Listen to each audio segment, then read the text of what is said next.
cikin shirin kuwa har wayo muna a jihar ta difa 'yan asalin tarayyar najeriya ne da ke zaune a jihar ta difa sun yi sanarwar goyon baya ga majalisar koli ta ceton ƙasa cnsp.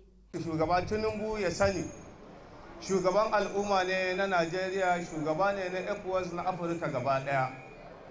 Ya kamata ya san cewar lalle fa al'umma ba ta iya najeriya ba ce kawai allah ya mallaka masa. Allah ya mallaka masa al'umma ce ta Afirka gaba daya. To kuma asali kamar ita ƙasar da muke Nijar, mu 'yan Najeriya mazauna Nijar da muke harkokin kasuwancinmu da sauran al'ummarmu 'yan hijira na Nijar tattare da mutanenmu na Nijar tun da muke da su babu tsangwama babu takurawa tsakaninmu da su.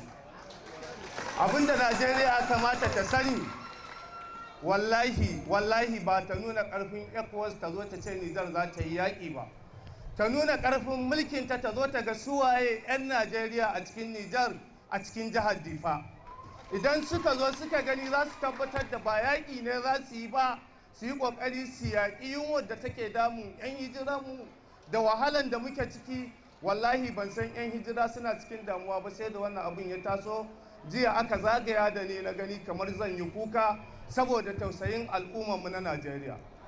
To alal haƙiƙa shugaban ƙasa Tinubu da mataimakin shugaban ƙasa ya sani idan Tinubu bai san waye 'yan hijira ba na Najeriya, mataimakin shugaban ƙasa Kashin Shatima ba shi ya sani, ya kuma kamata ya zauna da 'yan majalisa na Najeriya a ba shugaba Tinubu shawara ya sani ya fa san wannan abin da zai yi. Wallahi ba Nijar ba ce zai yaƙa, mutanenmu ne 'yan Najeriya zai kashe ya koma gida ya zauna kuma babu alkhairi a tattare da shi.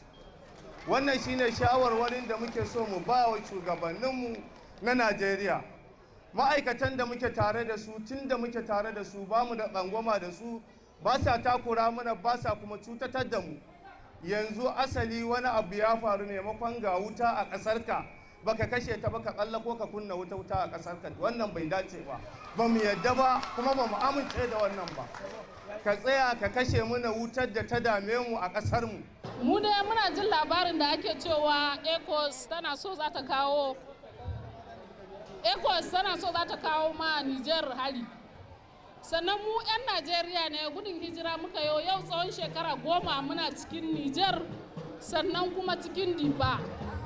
Tunda muka zo mu da ba a nuna mana wata tsangwama ba a ƙi mu ba, an ɗauke mu tankar waɗanda dama muna cikin gida ne. Don saboda haka mu ba ma goyon bayan ECOWAS, ba ma goyon bayan shugaba Tinubu. Mu mata da muke cikin jihar Difa gabaki ɗaya duka muna bayan mulki na soja. Don haka mu zaman lafiya muke nema, Ubangiji Allah ya ba mu zaman lafiya, ba ma bayan tashin hankali.